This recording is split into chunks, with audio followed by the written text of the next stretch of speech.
আসসালামু আলাইকুম। ঈদের মাংস তো আছে, ঈদের মাংস দিয়েই আজকে আমি পেঁয়াজ পুড়িয়ে নিয়ে আজ এই যে গরুর মাংস রান্না করব। এটা আমার নতুন রেসিপি, আমার নিজের বানানো রেসিপি। এই মাংস খেতে খুব ভালো লাগে, আর অবশ্যই গরুর মাংস দিয়ে করবেন এই রেসিপিটা।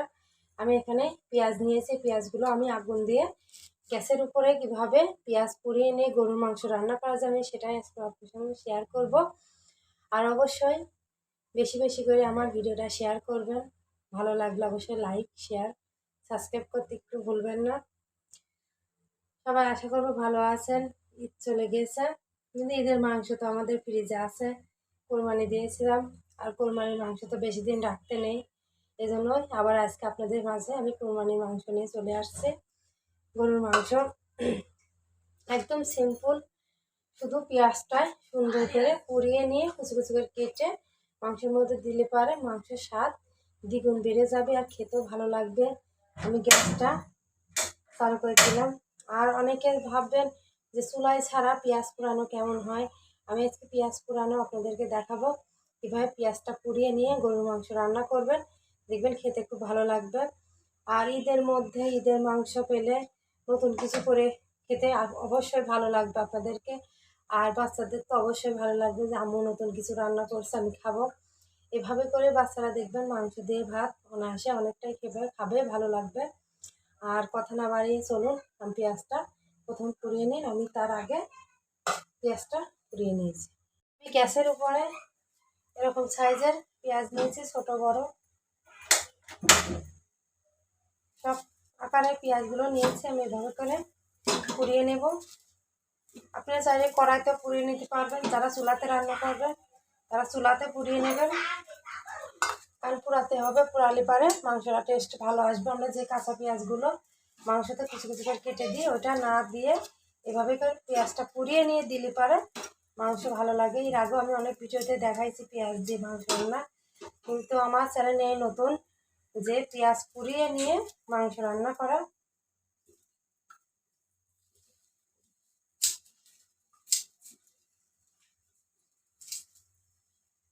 এভাবে করে উল্টিয়ে দেবেন। আমার পেঁয়াজগুলো তো সম্পূর্ণ পোড়ানো হয়ে গিয়েছে, আমি এবার তুলে নেব একে একে। এরকম করে পুড়িয়ে নিয়েছি।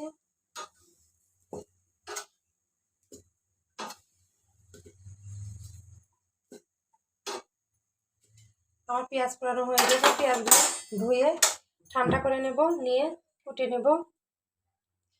আর মাংস রান্না করতে আমি কী কী উপকরণ নিয়েছি আমি সেটা আপনাদের দেখাই দেব। এখানে রাখছি হলুদ গুঁড়া, লবণ, ঝালের গুঁড়া, শুকনো মরিচের গুঁড়া, গরম মশলা, ডাল ফল। এখানে রাখছি আমি 1.5 কেজি পরিমাণ গরুর মাংস। আর এখানে আদা বাটা, জিরে বাটা আর রসুন বাটা। আমি পেঁয়াজটা তো পুড়িয়ে নিয়েছি, এই জন্য পেঁয়াজ বাটা দিই নাই আজকে।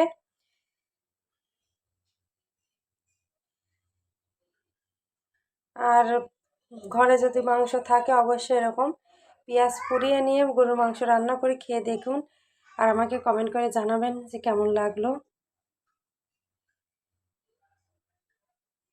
আর সাথে থাকছে সাদা তেল। আমি পেঁয়াজটা সুন্দর করে ধুয়ে নেব। আর পেঁয়াজটা এরকম করে পানি দিয়ে ধুয়ে নিয়েছি। আর সেদ্ধ করার পর পেঁয়াজটা অনেক নরম হয়ে যায়, এরকম টান দিলে উঠে আসবে। আমার একটা সাফ করা হয়ে গেছে, আমি এরকম একে একে সবগুলো সাফ করে নেব। খুব সুন্দর সেদ্ধ হয়ে গেছে আর গরম।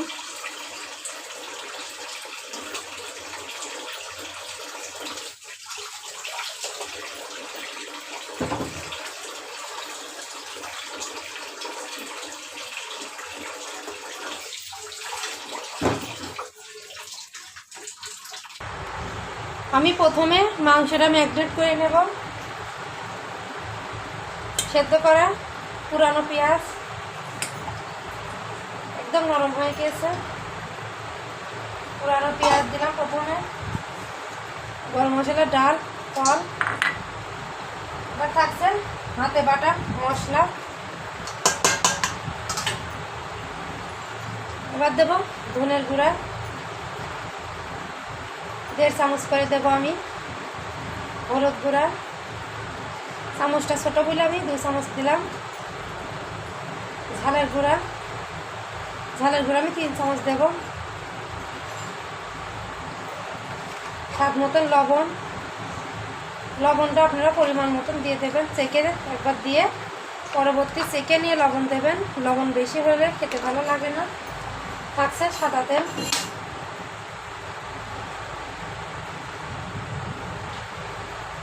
এবার আমি সুন্দর করে মাংসটা মাখিয়ে নেব।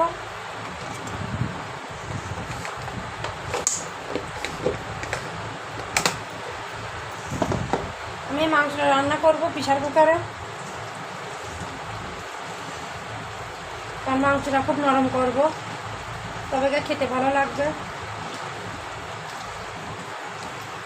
এর আগের দিন আমি ফ্রাই প্যানে গরু মাংস রান্না করেছিলাম চুই ঝাল দিয়ে। আজ পেঁয়াজ পুড়িয়ে নিয়ে আমি গরু মাংস রান্না করছি, এটা খেতে আরও বেশি ভালো লাগবে।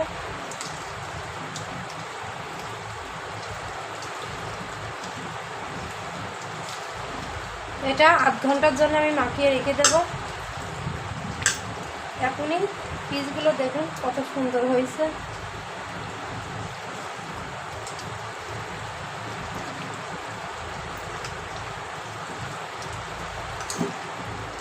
আমি এবার আধ ঘন্টার জন্য এভাবে রেখে দেব।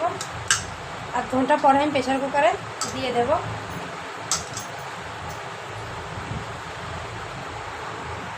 আমি তো আধ ঘন্টা পরে ফিরে আসছি। আমার মাংসটা আমি সুন্দরভাবে ঢেকে রাখছিলাম আধ ঘন্টা পরে আমি খুলে দেখব। খুব সুন্দর হয়েছে। এবারে মাংসটা প্রেসার কুকারে দিয়ে দেব। এবারে প্রেসার কুকার নিয়েছে। অল্প সময়তে সুস্বাদুভাবে কীভাবে মাংস রান্না করে খাবেন আমি সেটাই দেখাই আপনাদেরকে। অনেকে বলেন চুলায় না রান্না করলে মাংস খেতে ভালো লাগে না, কারণ আমাদের টাউনে চুলা আমরা কোথায় পাবো বলুন। আমাদের যা করতে হয় গ্যাসের উপরে করতে হয়। গ্যাসের উপরে কীভাবে সুস্বাদু রান্না করা সেটা আপনাদের সঙ্গে আমি শেয়ার করি, যে চুলা ছাড়াই আমরা সুস্বাদু রান্না অবশ্যই করতে পারবো। আমি এবার এটা চুলাতে দিয়ে দেব। আমি চুলাতে তো দিয়ে দিয়েছি। সুন্দরভাবে কষিয়ে নিয়ে তারপর আমি একটু পানি দেবো সেদ্ধ মাংসের কালার চেঞ্জ হবে। এবার আমি একটু গরম মশলা গুঁড়ি দিয়ে দেবো। বেশ সুন্দর সেন্ট আসবে মাংস দিয়ে।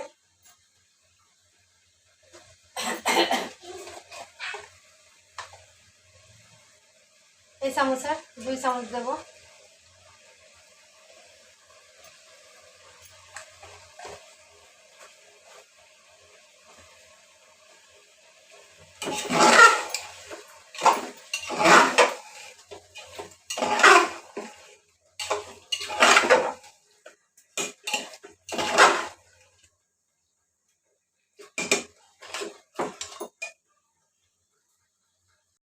আমার মাংসটা কষানো হয়ে গেছে। আমি ঢেকে দেবো মাংসটা সিদ্ধ হওয়ার জন্য। খুব সুন্দর হয়েছে। অল্প করে পানি দিয়ে দেবো,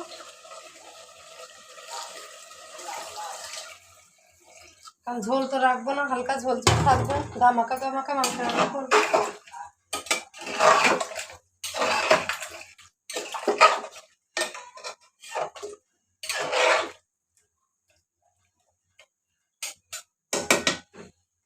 অল্প করে পানি দিয়ে দিচ্ছি। আমার বাচ্চা আবার পোলাও খাবে, এই জন্য আমি পোলাও রান্না করবো আবার।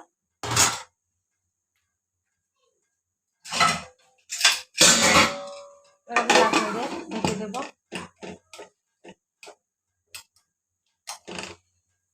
আর ওই সাইডে আমি পোলাওটা রান্না করে নিই। পোলাও চালটা সুন্দর করে ধুয়ে নিয়েছি, আমি দিয়ে দেবো।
আমার মাংস রান্না তো হয়ে গেছে, খুব সুন্দর সেদ্ধ হয়ে গেছে।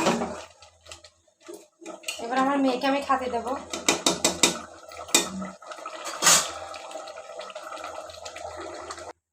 আমি মেয়েকে খেতে দেবো, এই জন্য মাংস আমি একটু বাটির মধ্যে তুলে নেব।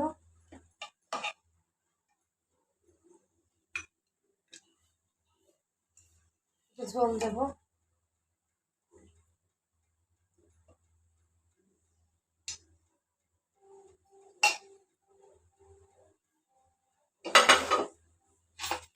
চলুন ওকে খেতে দিয়ে দিই।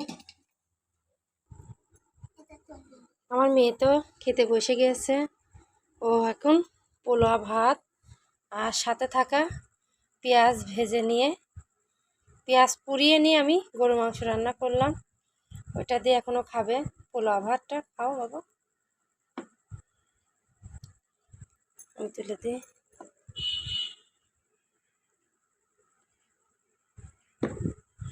মাংসটা খুব সুন্দর সেদ্ধ হয়েছে, এবার খেয়ে বলবে কেমন হয়েছে। আমি কখনোই পেঁয়াজ পুড়িয়ে নিয়ে গরু মাংস রান্না করি নাই, এই প্রথম।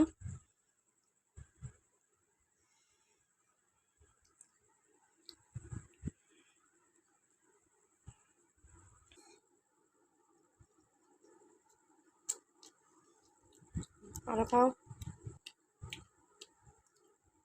খুব ভালো হয়েছে, এমনি বাসায় তৈরি করে খাবেন।